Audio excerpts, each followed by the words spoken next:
Berapa banyak yang siap diberkati dengan firman Tuhan hari ini? Haleluya. Hari ini kita akan masuk di bagian yang ketiga dari seri khotbah Blessing for All Seasons. Atau berkat untuk semua musim. Ya, dalam hidup kita musim selalu berganti. Tapi doa saya tidak peduli musim apapun yang sedang Anda alami saat ini. Saudara selalu bisa merasakan ada penyertaan Tuhan, ada pemeliharaan dan penyediaan Tuhan yang sempurna di dalam kehidupan saudara. Nah, di bagian yang ketiga ini saya mau bagikan kepada kita satu pesan firman Tuhan. Judulnya adalah Grace for Uncommon Harvest. Anugerah untuk kita bisa mengalami tuaian yang tidak biasa. Kita baca dulu ayatnya. 2 Korintus pasalnya yang ke-9, ayat yang ke-8. Saya bacakan dan Anda cermati baik-baik. Ditulis begini, dan Allah sanggup melimpahkan segala kasih karunia. Yang namanya kasih karunia itu sama dengan anugerah. Hari ini kita akan bicara tentang grace.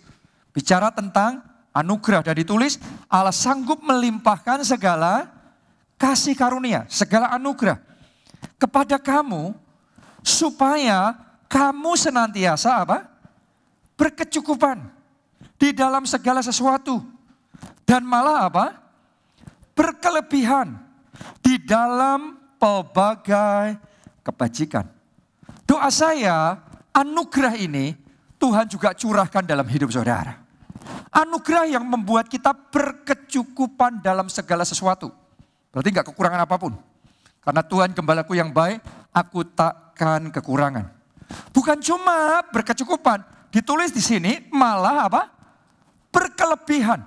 Doa saya berkat seperti ini yang Anda terima dalam hidup saudara, bukan hanya berkat yang cukup, tapi berkat yang berkelebihan.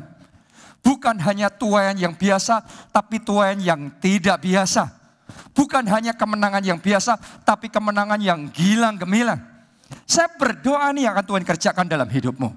Karena saya percaya tahun ini akan ada profesional muda di tempat ini. Tuhan akan bawa saudara dalam karir Anda akan terbang tinggi. Akan ada promosi besar yang Tuhan kerjakan. Saya juga percaya di antara pengusaha-pengusaha di tempat ini, Tuhan akan lakukan sangat istimewa seperti yang Tuhan kerjakan dalam hidup Ishak. Alkitab mencatat Ishak menabur. Tahun itu juga ia menuai 100 kali lipat. Saya berdoa di dalam nama Tuhan Yesus setiap benih yang Anda tabur tahun ini. Tidak lewat tahun depan, tahun ini ada tuaian 100 kali lipat. Sebab engkau diberkati oleh Tuhan. Boleh katakan amin. Kita kasih tepuk tangannya yang meriah buat Tuhan kita. Jadi Tuhan melimpahkan kasih karunia anugerah supaya kamu senantiasa berkecukupan di dalam segala sesuatu dan malah berkelebihan. Berkelebihannya ditulis begini, di dalam pelbagai kebajikan. Dalam Alkitab bahasa Inggris kata kebajikan ditulis sebagai good works. Artinya perbuatan yang baik. Jadi ternyata Tuhan mau memberikan anugerah supaya kita berkecukupan, bahkan berkelebihan. Untuk apa? Supaya kita jadi berkat. Sadarilah saudaraku, kalau engkau ditolong, Tuhan mau pakai saudara untuk menolong orang lain. Kalau saudara diberi kelegaan oleh Tuhan, tadinya terdesak, tadinya terjepit, Tuhan beri kelegaan, Tuhan mau pakai saudara membawa kelegaan bagi orang-orang sekeliling saudara. Jadi ini yang Tuhan mau kerjakan, tujuannya supaya meluap ucapan syukur kepada Tuhan. Kita baca ayat 11. Kamu akan dipercaya, kamu akan diperkaya dalam segala macam kemurahan hati yang membangkitkan apa? Syukur. Membangkitkan syukur kepada Allah oleh karena kami. Jadi tadinya kita terdesak, tapi Tuhan tolong kita. Saya mau tanya, kalau Anda ngalami itu, ada nggak ucapan syukur? Meluap ucapan syukur kita, thank you Jesus. Setelah kita ditolong Tuhan, kita mau dipakai untuk nolong orang lain. Tadinya dia terdesak, tapi karena kita mau dipakai Tuhan jadi berkat, sekarang dia tertolong juga. Muncul nggak ucapan syukur? Jadi saya meluap ucapan syukur, dia meluap ucapan syukur.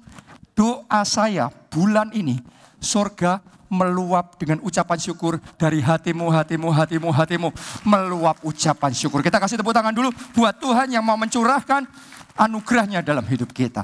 Nah, tapi saudaraku, untuk kita bisa mengalami anugerah Tuhan itu, Grace for Uncommon Harvest itu, kita perlu ngerti rahasianya.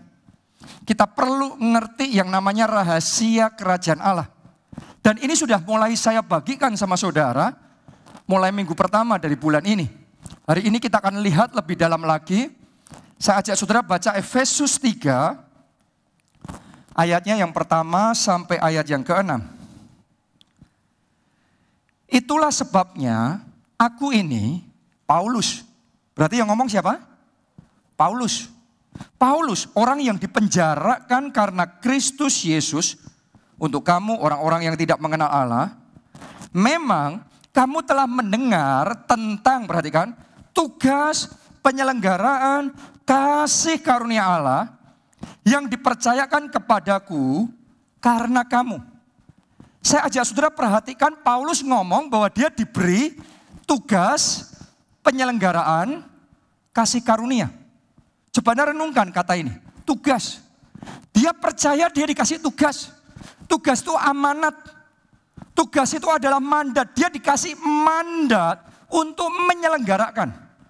Menyelenggarakan artinya mengadakan. Tadinya belum ada, terus diselenggarakan, diadakan. Diimpartasikan, dideklarasikan.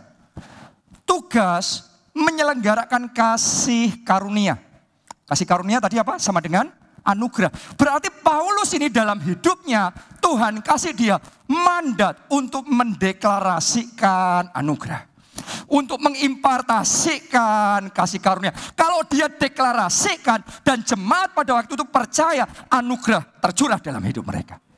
Jadi saya percaya dengan segenap hati saya, saat ini saya berdiri di depan saudara sebagai hamba Tuhan, bukan sebagai pribadi. Sebagai hamba Tuhan, saya percaya, saya terima mandat dari Tuhan untuk mendeklarasikan, menyelenggarakan anugerah. Dan saya pakai otoritas ilahi itu saat ini juga di dalam nama Tuhan Yesus Kristus. Anugerah tercurah dalam hidupmu. Terima itu dengan iman. Kita kasih tepuk tangannya boleh yang paling meriah buat Tuhan kita. Terima itu di dalam nama Yesus. Amin. Ayat yang ketiga, yaitu bagaimana rahasianya. Sekali lagi bicara tentang rahasia. Rahasia kerajaan Allah. Dinyatakan kepadaku dengan apa? Wahyu. Seperti yang telah kutulis di atas dengan singkat. Boleh lihat ke depan sini. Ternyata rahasia kerajaan Allah itu dinyatakannya dengan wahyu. Anda hanya bisa ngerti, nerima, memahami rahasia kerajaan Allah kalau saudara menerima pewahyuan. Tanpa pewahyuan, kita nggak mampu untuk mengerti, memahami rahasia kerajaan Allah. Sekalipun IQ kita tinggi, sekalipun otak kita pintar sekali, tapi kepandaian tidak ada urusannya dengan memahami rahasia kerajaan Allah. Untuk kita memahami, menerima rahasia kerajaan Allah, bukan dibutuhkan kepandaian, tapi dibutuhkan pewahyuan. Karena itu doa saya sementara Anda dengar firman Tuhan ini, pewahyuan datang dalam hidup saudara. Amin. Kita butuh diwahyukan kepada kita. Itu sebabnya untuk menerima pewahyuan, kita butuh pengurapan. Untuk kita bisa menerima pewahyuan, saudara dan saya seringkali butuh doa puasa. Kadang-kadang ada pewahyuan tahap tertentu kita hanya bisa mengerti, pahami kalau kita komit doa puasa. Untuk menerima pewahyuan, kita butuh yang namanya kerendahan hati. Tanpa kerendahan hati, Anda dengar khotbah hari ini, Anda nggak bisa ngerti rahasia kebenaran. Butuh kerendahan hati. Butuh kelaparan roh. Karena Yesus ngomong, berbahagialah yang lapar, dia yang dikenyangkan. Dikenyangkan dengan kebenaran, dikenyangkan dengan pewahyuan. Jadi kalau saudara terima firman Tuhan ini tanpa kelaparan roh, Anda tidak bisa mengerti rahasia kerajaan surga. Perkataan yang sama diucapkan tapi nerimanya beda. Yang satu menerima sebagai perkataan manusia, padahal perkataan yang sama. Yang satunya terima sebagai pewahyuan.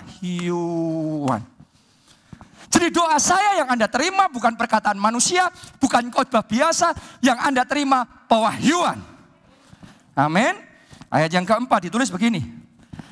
Apabila kamu membacanya, kamu dapat mengetahui daripadanya pengertianku akan apa? Rahasia Kristus. Paulus ngomong tentang the secrets of Christ. Rahasia Kristus. Jadi ada hal-hal yang disebut dengan rahasia. Rahasia Kristus, rahasia kerajaan Allah. Ini yang kita bahas terus hari-hari ini. Ya, ayat yang kelima. Yang pada zaman angkatan-angkatan dahulu tidak diberitakan kepada anak-anak manusia, tetapi yang sekarang dinyatakan di dalam apa? Roh kepada rasul-rasul dan nabi-nabinya yang kudus. Jadi bicara tentang the secret of Christ, bicara tentang rahasia Kristus, itu dinyatakan dalam roh. Dinyatakan dengan pewahyuan dalam roh. Oke, itu sebabnya untuk saudara bisa menerima dan memahami rahasia Kristus. Rahasia kerajaan Allah itu butuh diwahyukan dan kita terimanya dalam roh. Itu sebabnya untuk menerima pewahyuan, waktu Anda mendengarkan firman seperti ini, kita butuh connect dengan Holy Spirit. Kita butuh connect dengan Roh Kudus.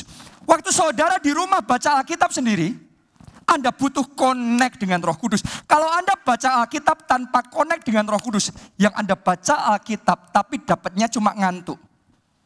Kenapa? Karena pewahyuan itu terjadinya dalam roh. Kalau Anda nggak connect rohnya sama Roh Kudus, engkau baca hanya secara jasmani, dengan pengertian jasmani, engkau nggak nangkep apa-apa. Kosong di situ.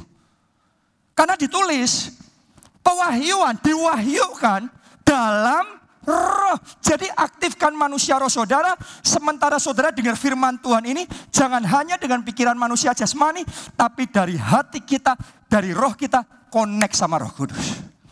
Oleh pertolongan Roh Kudus, maka pewahyuan itu kita terima dalam hidup kita sehingga kita bisa memahami the secrets of Christ. Rahasia Kristus, rahasia kerajaan Allah untuk ngerti kebenaran. Tanpa diwahyukan nggak bisa. Waktu itu saya pernah ngomong sama saudara, untuk ngerti kebenaran paling simpel saja, bahwa Yesus adalah Tuhan dan Juru Selamat. Kalau nggak diwahyukan, nggak mampu kita. Ada banyak orang di luar sana lebih pintar dari kita. Tapi kalau tidak diwahyukan, mereka nggak bisa melihat Yesus adalah Tuhan dan Juru Selamat. Mereka nggak bisa ngerti kenapa Anda ada beribadah dan menyembah Yesus. Karena Alkitab ngomong buat mereka yang nggak percaya Injil sebuah kebodohan. Tapi saya bersyukur saudara adalah orang yang percaya dan saudara menerima pewahyuan. Sehingga saudara bisa ngerti rahasia Kristus, engkau percaya, engkau terima pengampunan dosa dan engkau punya jaminan keselamatan di dalam kerajaan surga. Itu rahasia Kristus. Yang paling basic, paling dasar. Hari ini saudara dan saya akan belajar rahasia Kristus. Bagaimana kita bisa mengakses anugerah untuk tuaian yang tidak biasa. Grace for uncommon harvest. Kita lanjutkan dulu ayat yang ke-6. Yaitu bahwa orang-orang bukan Yahudi.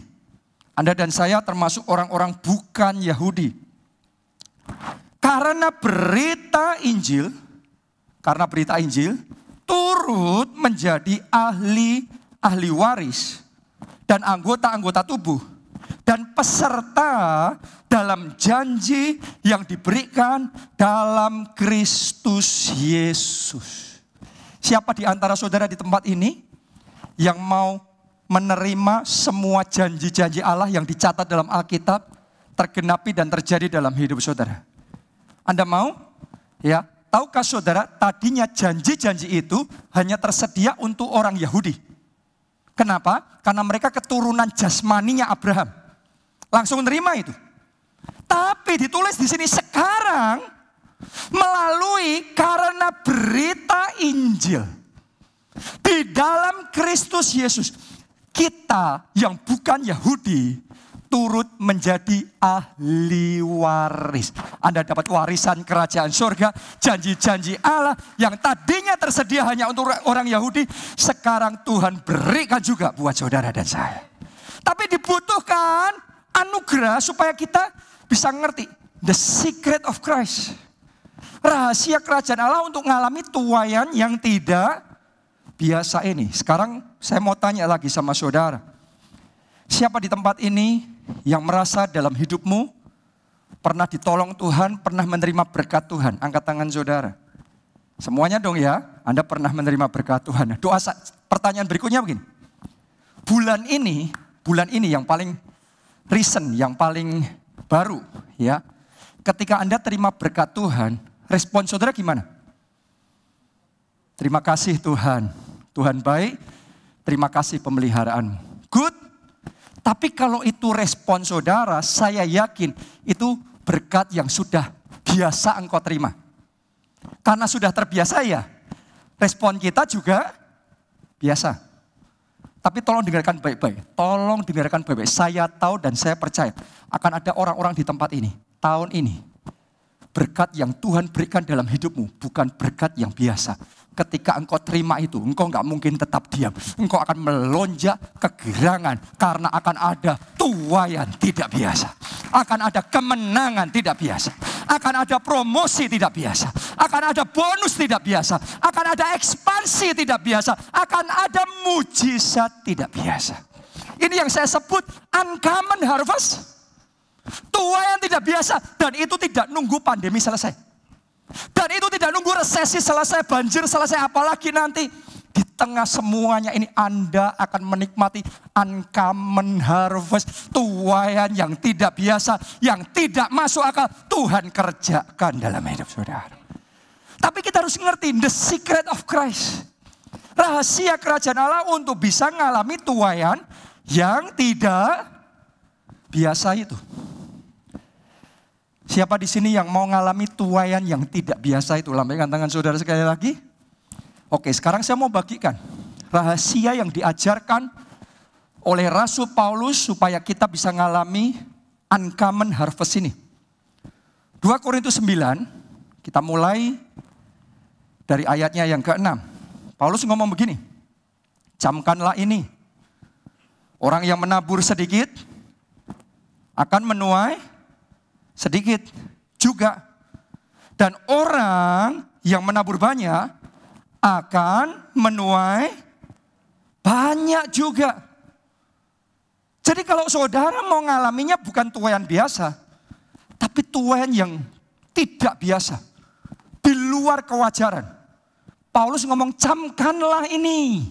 Disuruh merenungkan, disuruh memikirkan, camkanlah ini. Kalau orang menabur sedikit, dia menuai sedikit. Orang menabur banyak, dia menuai banyak. Bagaimana mungkin kita berharap mengalami uncommon harvest, tuaian yang tidak biasa, kalau naburnya kita selalu biasa-biasa? Berapa banyak orang ngomong dalam hidupnya, kok aku nggak pernah ngalami yang sampai kayak gimana? Yang aku alami kok cuma yang biasa-biasa. Mari kita teliti terlebih dahulu. Sudahkah kita menabur yang tidak biasa?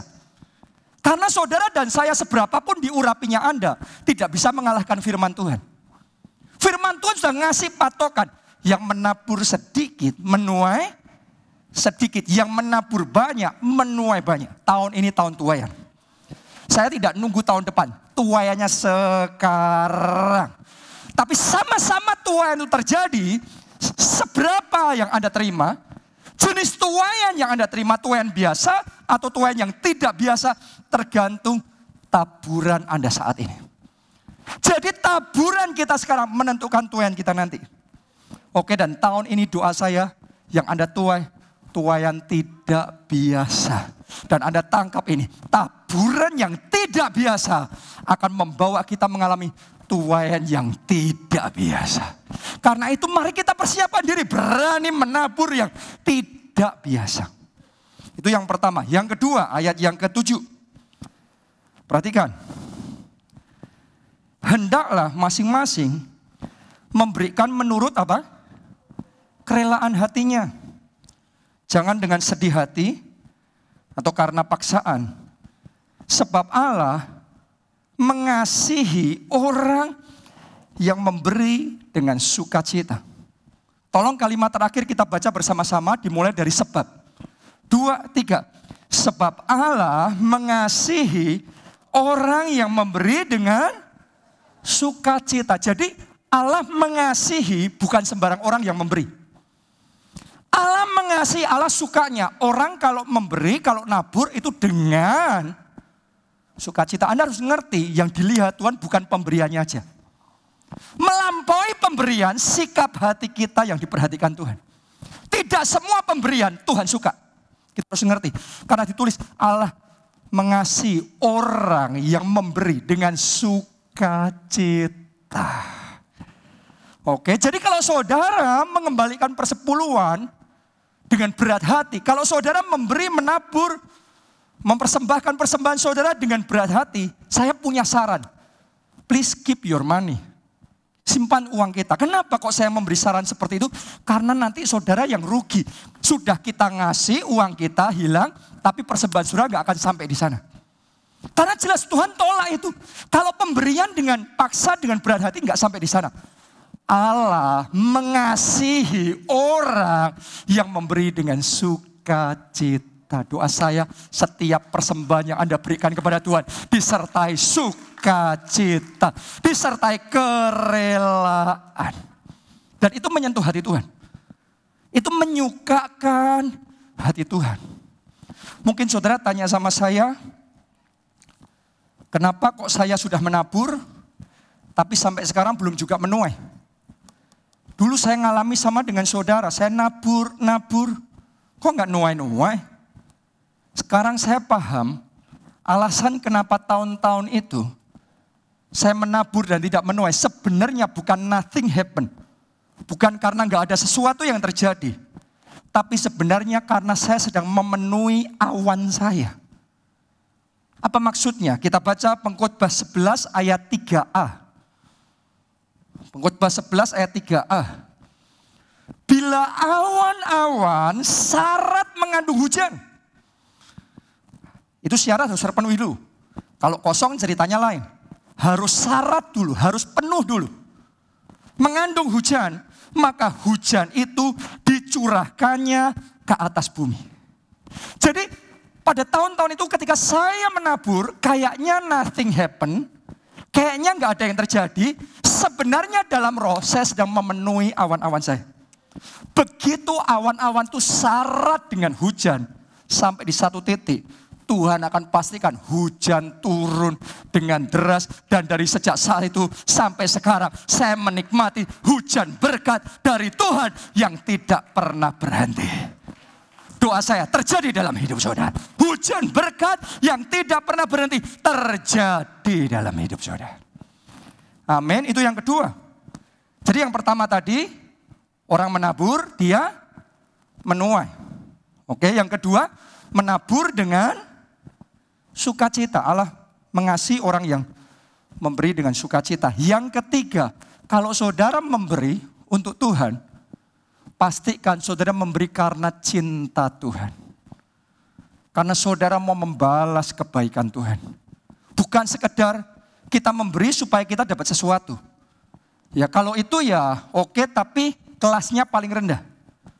Ya, kita ngelakuin sesuatu supaya dapat sesuatu. Jadi ini transaksional. No.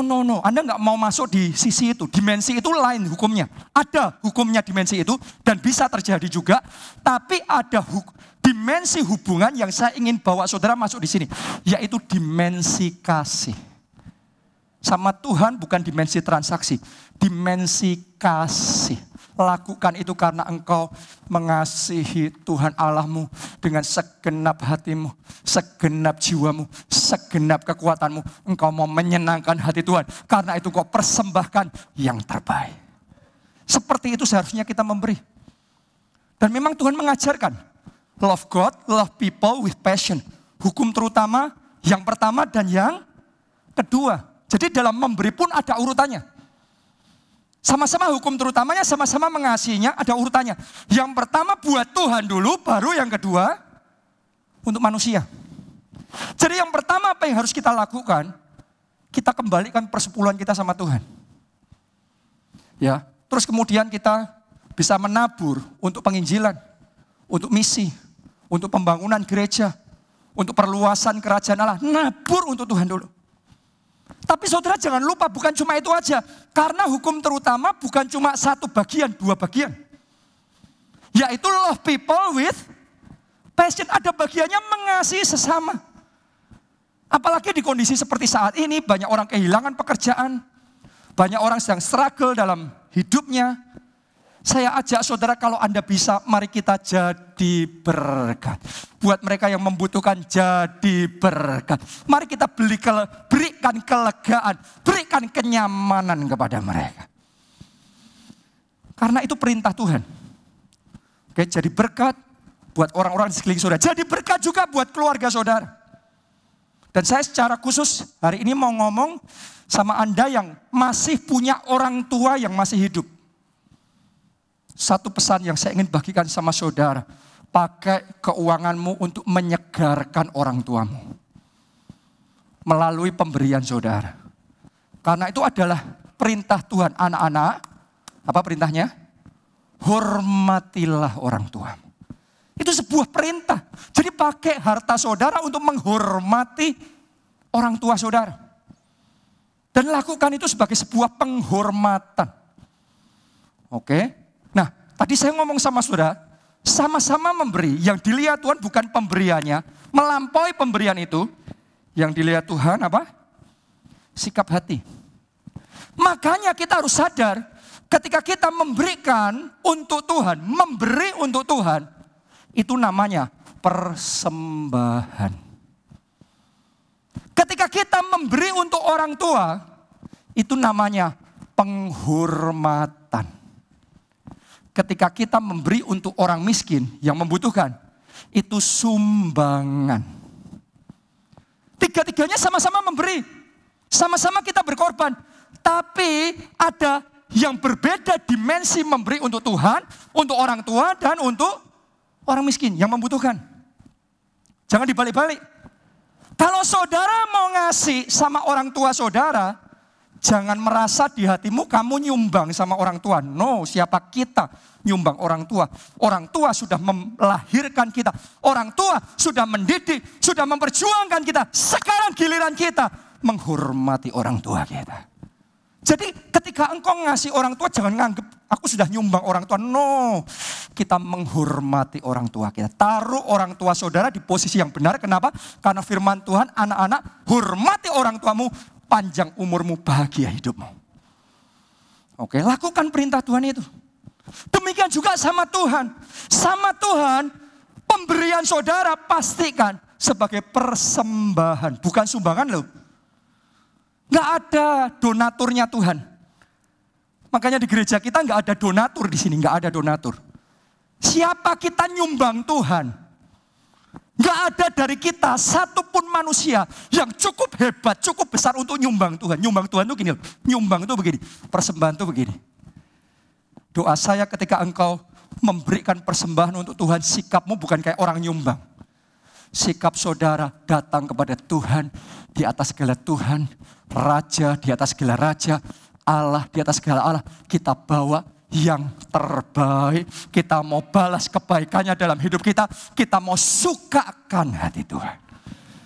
Kita kasih tepuk tangannya pula yang paling meriah buat Tuhan kita. Amin, haleluya. Nah, sekarang saya ingin bagikan kepada saudara satu kisah tentang sebuah jemaat di gereja mula-mula yang luar biasa sekali, bisa jadi teladan buat kita. Yaitu kisah jemaat di Filipi. Kita baca ya, kisah 4 ayat 14 sampai ayat 19. Ini adalah perkataan Rasul Paulus kepada jemaat di Filipi. Dia ngomong begini, namun baik juga perbuatanmu, bahwa kamu telah mengambil bagian dalam kesusahanku. Apa artinya? Saudara harus ngerti, Rasul Paulus itu sedang melakukan misi. Dia mengabarkan Injil, dia memberitakan kabar baik, dia berjuang menyelamatkan jiwa-jiwa, dan merintis berbagai gereja. Benar apa tidak? Dan di dalam melakukan semuanya itu ada banyak tantangan. Dia mengalami aniaya.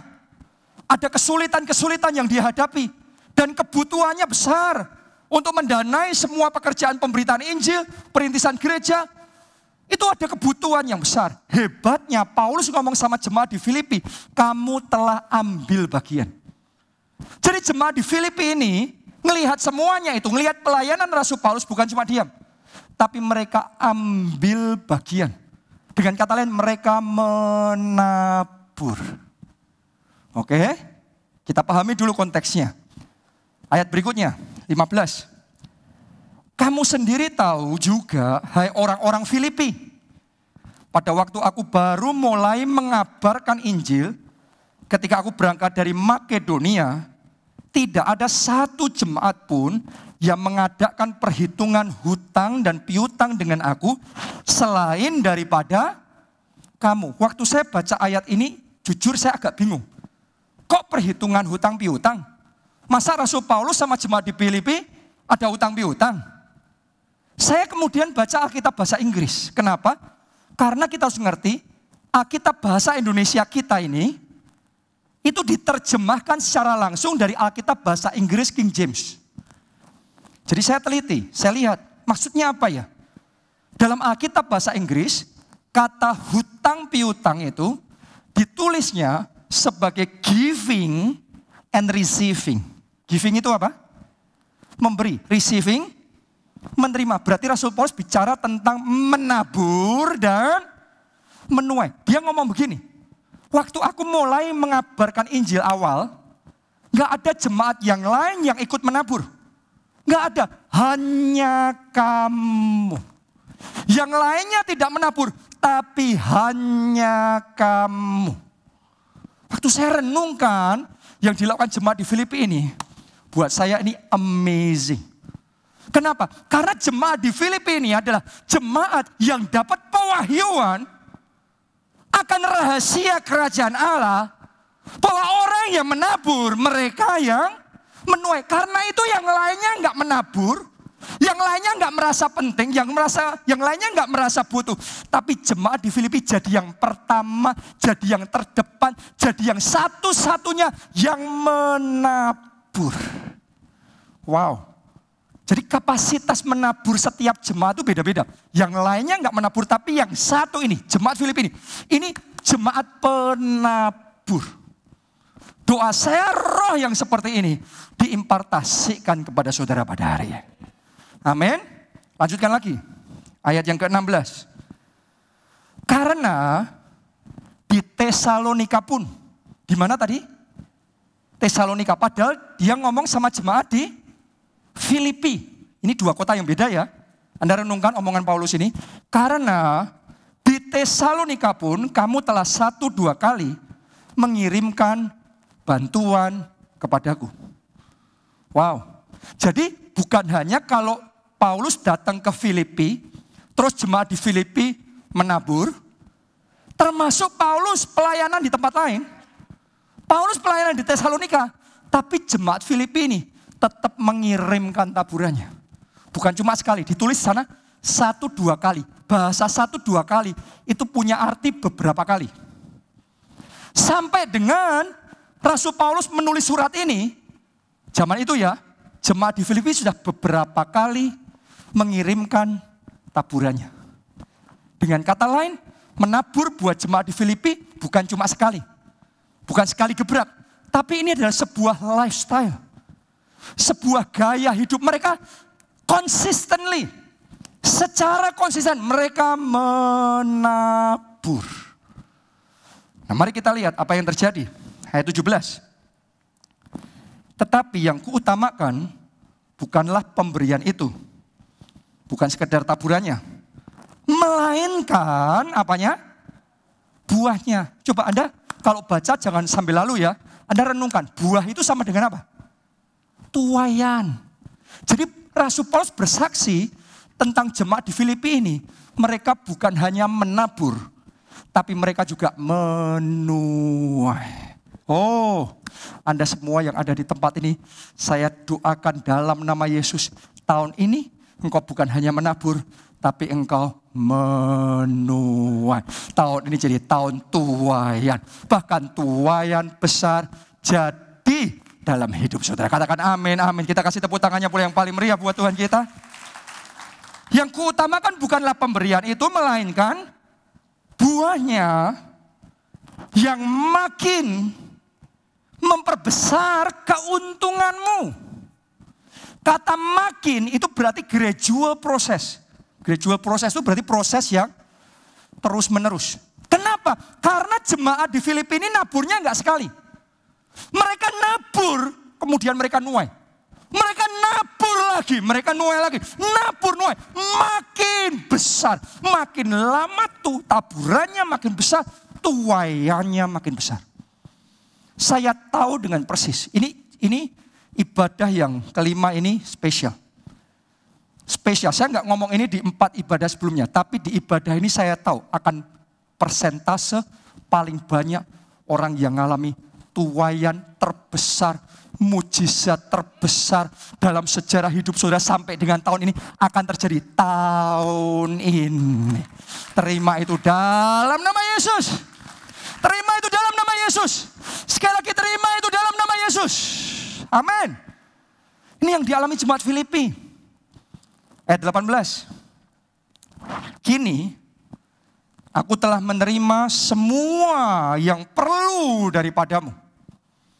Oke, berarti semua kebutuhannya sudah diterima. Malahan lebih daripada itu, aku berkelimpahan. Karena aku telah menerima kirimanmu dari Epafroditus. Boleh lihat ke depan sini. Jadi Paulus punya kebutuhan segini, katakanlah. Terus kemudian jemaat di Filipi menabur, mengirimkan persembahan mereka, taburan mereka. Hebatnya setelah kebutuhan yang dimiliki Rasul Paulus sudah cukup, mereka nggak berhenti menabur. Mereka menabur terus sampai Paulus yang bersaksi, cukup, ini sudah berkelimpahan. Sudah lebih dari cukup. Ini hebat sekali saudaraku. Biasanya orang kalau menabur ditanya, berapa butuhnya? Oke, aku ikut ngasih sekian. Benar apa tidak? Ya sudah, paling sejauh itu. Tapi mereka tidak. Jemaat di Filipi ini naburnya, butuhnya segitu. Naburnya berkelimpahan. Saya sadar sepenuhnya kapasitas menabur setiap orang berbeda. Dan saya berdoa, Tuhan perbesar kapasitas saya dalam menabur. Tuhan perbesar kapasitas saudara dalam menabur. Kenapa? Kalau enggak diperbesar, naburnya kita enggak tega. Enggak tega. Saudaraku, kalau nabur itu harus tega. Karena kalau belum diperbesar kapasitasnya, kita akan selalu, waduh, sayang ya, ini bisa dipakai untuk ini, dipakai untuk itu, waduh ya. Kalau sudah gitu kita jadi ragu-ragu. Tapi jemaat di Filipi ini, mereka ada di dimensi yang berbeda. Anda bisa lihat, mereka cara berpikirnya berbeda dengan jemaat-jemaat yang lain. Bukan hanya yang pertama menabur, tapi mereka menabur konsisten. Bukan cuma menabur secukupnya, menabur berkelimpahan. Wow. Nah Anda lihat, begitu mereka lakukan semuanya itu, sekarang ya, lihat seperti apa persembahan itu naik di hadapan Tuhan. Baca ayat berikutnya. Bagian berikutnya. Ayat 18b. Suatu persembahan yang harum. Suatu korban yang disukai. Dan yang berkenan kepada Allah. Oh, saya doa kalau Anda berikan persembahan saudara, masuknya ke hadapan Tuhan, itu persembahan yang harum. Itu korban yang disukai oleh Tuhan. Dan itu berkenan di hadapan Allah. Anda harus ngerti, gak semua persembahan itu harum buat Tuhan. Gak semua korban itu disukai Tuhan. Anda harus ngerti itu. Masih ingat kisah Kain dan Habel? Itu kakak adik sama-sama memberikan persembahan. Alkitab jelas mencatat yang Kain persembahannya ditolak. Yang Habel diterima, persembahan yang harum, korban yang disukai, yang berkenan kepada Allah. Jadi kita harus ngerti waktu kita memberikan persembahan, posisinya Tuhan bukan semua persembahan diterima, saking butuhnya diterima. No, Tuhan, kita tidak serendah itu. Oke, ketika kita memberikan persembahan, Tuhan lihat yang mana yang benar, yang mana yang tidak. Ada yang ditolak, tapi ada yang disukai, berkenan, diterima. Doa saya, setiap taburan saudara, persembahan saudara, waktu sampai ke hadapan Tuhan, itu harum. Itu disukai oleh Tuhan. Dan itu berkenan. Kenapa itu penting? Karena Anda ngerti, begitu jemaat Filipi sampai di level itu, maka di ayat berikutnya yang akan kita baca, Rasul Paulus mendeklarasikan sebuah jenis berkat yang tidak pernah dia deklarasikan kepada jemaat manapun juga. Jadi hanya untuk jemaat di Filipi berkat itu diberikan. Oke, dan saya berdoa berkat yang seperti ini Anda terima dalam hidup saudara. Anda terima dalam hidup saudara. Ini ayat yang akan kita baca, ini bahkan dibuat lagu karena terkenal sekali, indah sekali. Orang semuanya mau ngalami, tapi jujur saya mau ngomong sama saudara, semuanya ingin, tapi tidak semuanya dapat. Hanya saudara yang ngerti the secret of Christ. The secret of the kingdom of God. Rahasia kerajaan Allah. Saudara bisa sampai di level ini. Ya, mari kita baca ayat berikutnya, ayat 19. Ditulis begini. Ini berkatnya Rasul Paulus buat jemaat di Filipi. Allahku akan memenuhi segala keperluanmu menurut kekayaan dan kemuliaannya dalam Kristus Yesus. Saya mau tanya sama saudara, kalau ditulis Allahku akan memenuhi segala keperluanmu menurut kekayaan dan kemuliaannya dalam Kristus Yesus, Anda renungkan, kekayaan dalam Kristus Yesus tebal apa tipis? Besar apa kecil? Oh, itu nggak main-main. Nggak main-main. Kemuliaannya dalam Kristus Yesus itu kemuliaan yang biasa-biasa atau kemuliaan yang megah. Itu megah. Jadi kalau Paulus ngomong, Allahku akan memenuhi kebutuhanmu menurut kekayaan dan kemuliaan dalam Kristus Yesus. Itu yang dikasih sama saudara, yang tebal, yang empuk, yang enak, yang luar biasa. Sehingga engkau sampai di satu titik engkau bisa ngomong, aku tidak bisa miskin lagi. Bukan karena saudara hebat, pinter, terus kemudian brilian, Anda merasa diri sudah sukses. No, bukan kuat, bukan gagah. Tapi oleh roh Allah menurut kekayaan dan kemuliaannya dalam Kristus Yesus. Dan tuai yang Anda dapatkan bukan hanya tuaian secara materi, bukan hanya tuaian secara keuangan, tapi lebih daripada itu tuaian ilahi Tuhan berikan sama saudara. Sukacita, damai sejahtera dia tambahkan. Kesehatan, umur panjang Tuhan berikan. Penyertaan, perlindungan Tuhan ada dalam hidup saudara. Dan upahmu besar di surga. Tepuk tangannya boleh yang paling meriah buat Tuhan kita. Doa saya, Grace for Uncommon Harvest ini Anda terima dalam hidupmu. Anda mau? Mari bangkit berdiri, bangkit berdiri. Ku nyanyi haleluya, ku sorak haleluya,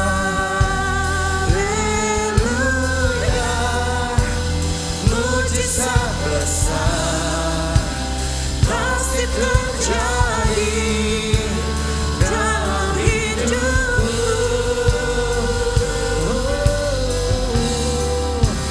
Ku nyanyi haleluya,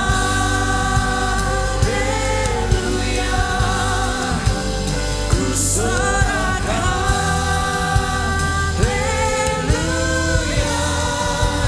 mujizat besar selalu terjadi atas gerejaku. Mari kita angkat dua tangan kita. Bersama-sama kita katakan ku nyanyi. Ku nyanyi haleluya, ku sorak haleluya,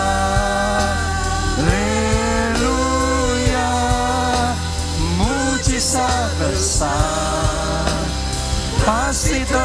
terjadi dalam hidupku. Amin, amin, amin. Ku nyanyi haleluya,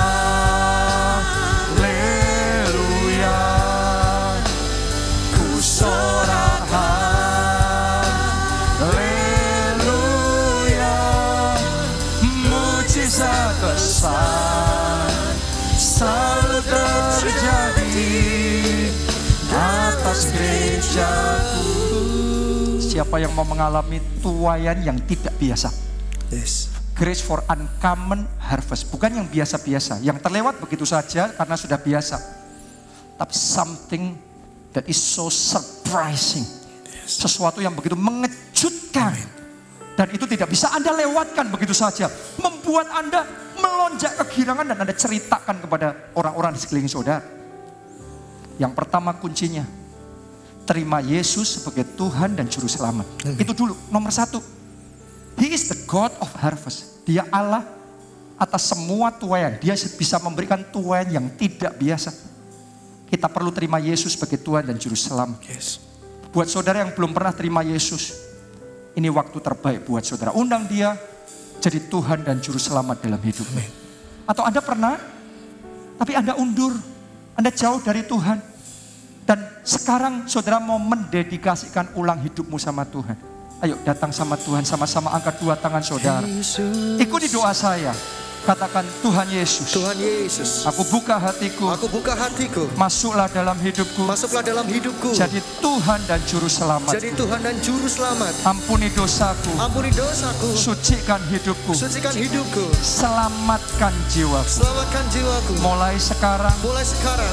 Hidupku milik Yesus. Hidupku milik Yesus. Aku hidup bagi Yesus. Aku hidup bagi Yesus. Aku percaya. Aku percaya. Aku sudah diselamatkan. Aku sudah diselamatkan. Aku sudah punya jaminan keselamatan. Aku sudah punya jaminan keselamatan. Dalam kerajaan surga. Dalam kerajaan surga. Amin. Amin. Mari angkat dua tangan kita berdoa untuk keluarga kita yang belum diselamatkan. Mereka yang butuh diselamatkan. Berdoa buat teman-teman saudara yang butuh diselamatkan. Tuhan jamah mereka, lembutkan hati mereka. Bekerjalah ya Roh Kudus. Buka hati mereka. Hati yang keras terbuka. Oh, kami berdoa Tuhan, kami berdoa. Bekerjalah dengan cara yang ajaib. Pakai kami jadi saksi untuk memberitakan Injil, untuk bersaksi. Jadi terang dunia, jadi garam dunia, jadi berkat buat mereka. Sehingga melalui hidup kami mereka boleh diselamatkan. Mereka boleh percaya, mereka boleh terima Yesus. Mereka terima anugerah keselamatan. Pakai kami Tuhan. Pakai kami, kami mau. Tuhan pakai kami. Tuhan pakai kami. Thank you Jesus. Yang kedua saudaraku, untuk mengalami tuaian yang tidak biasa itu, kita perlu berdoa supaya Tuhan memperbesar kapasitas kita menabur. Yes. Seperti jemaat di Filipi. Kemarin waktu saya persiapan terakhir khotbah ini, tiba-tiba saya itu kayak diingatkan Tuhan. Alasan kenapa gereja kita menikmati Grace for Uncommon Harvest ini. Di masa pandemi ini kita benar-benar menikmati anugerah Tuhan luar biasa. Adalah karena Tuhan sekian tahun lalu sudah mengajar kita untuk menabur. Saya, Pastor Nita, Pak Obaja, setiap tahun kita berangkat ke Afrika. Kita bertemu sama Pastor E.A. Debuye dan di situ Tuhan suruh kita menabur. Anak rohani Pastor Adebuye yang September 2019 datang ke sini, khotbah di KKR gereja kita, dia cerita sama saya. Setiap tahun tuh ribuan, puluhan ribu orang dari seluruh dunia datang belajar di sana. Karena kalau KKR sekali yang datang 17 juta. On-site begini 17 juta. Anda bayangin aja. Itu nggak main-main. Ya. Tapi dari sekian banyak yang datang, mayoritas hampir semuanya datang hanya untuk mendapat. Hanya segelintir dan termasuk kita datang untuk jadi berkat. Datang untuk menabur. Kebanyakan kalau datang ketemu Pastor Adebuye, mintanya didoain. Good. Mintanya impartasi urapan. Good. Mintanya bahkan ada juga yang kita delegasi luar negeri lagi masuk, tiba-tiba ada yang maju, bawa proposal minta sumbangan. Waduh, pusing saudaraku. Oke, ya. Tapi yang luar biasa, karena Roh Kudus menuntun, bukan itu yang kita lakukan. Kalau kita ketemu Pastor Adeboye, satu yang kita lakukan. Kita menabur. Kita menabur. Jadi Pastor James Tardivant ngomong, itu sangat sedikit orang yang melakukan hal itu. Itu sebabnya begitu banyak yang datang untuk belajar. Semuanya ya diberkati, tapi diberkati biasa. Tapi gereja kita terima impartasi yang melampaui dari yang mereka pikirkan dan bayangkan. Banjir mujizat, banjir berkat tercurah di tengah-tengah kita. Dan kita benar mengalami kuasa Tuhan yang luar biasa.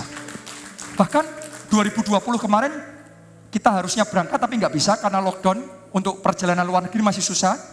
Saya sama Pastor Nita berulang kali kita kontak mereka. Gimana caranya kita mau kirim persembahan kita? Gimana caranya? Tapi mereka ngomong sekarang nggak bisa.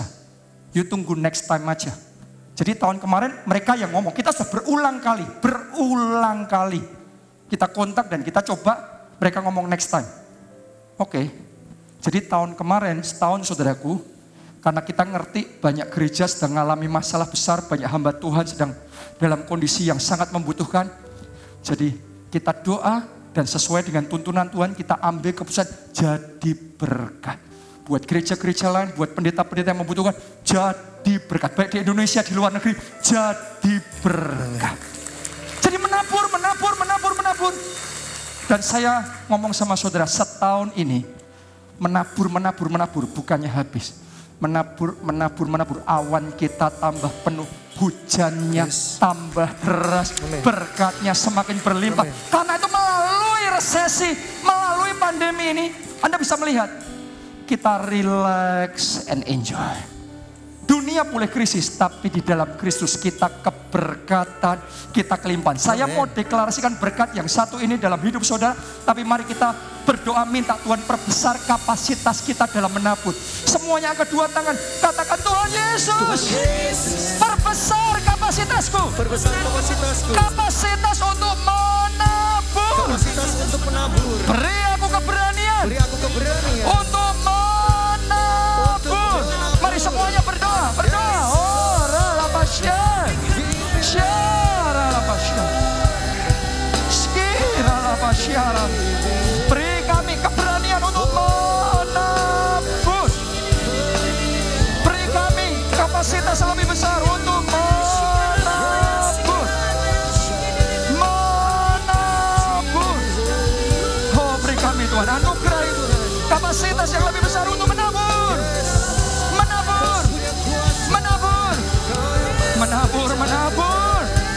Oh Jesus, beri keberanian, beri kemantapan di hati kami. Oh ralapasya. Jesus.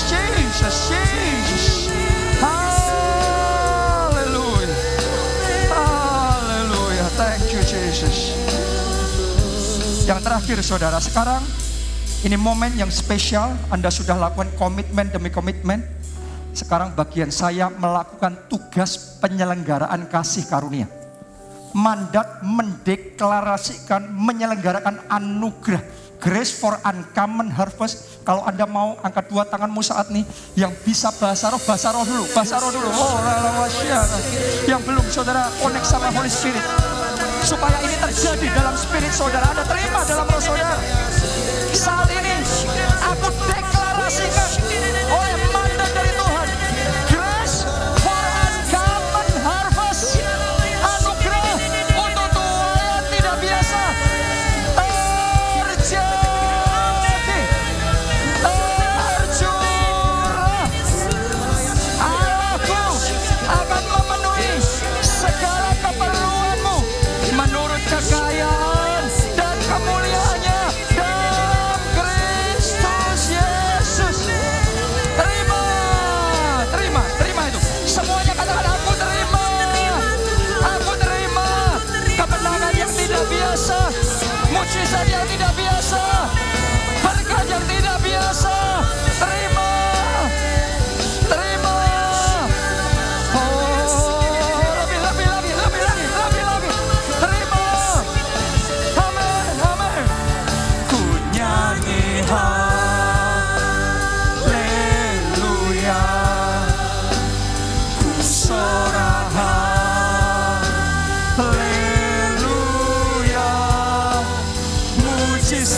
besar pasti terjadi dalam hidupku. Ku nyanyi haleluya, ku sorak haleluya. Mujizat besar selalu terjadi atas gerejaku. Semuanya katakan mujizat besar. Mujizat besar pasti terjadi. Mujizat besar selalu terjadi. Mujizat besar sudah terjadi atas gerejaku. Haleluya. Thank you Jesus. Terima kasih Tuhan. Mari angkat dua tangan saudara. Aminkan berkat Tuhan ini. Diberkatilah saudara oleh Tuhan. Amin. Diberkatilah keluargamu oleh Tuhan. Amin. Diberkatilah studi dan pekerjaanmu oleh Tuhan. Yes. Diberkatilah kesehatan dan masa depanmu oleh Tuhan. Dan diberkatilah pertumbuhan rohani serta pelayanan saudara oleh Tuhan. Dalam anugerah Allah Bapa, cinta kasih Yesus Kristus, persekutuan dengan Roh Kudus sekarang sampai selama-lamanya. Mari bersama kita katakan, amin.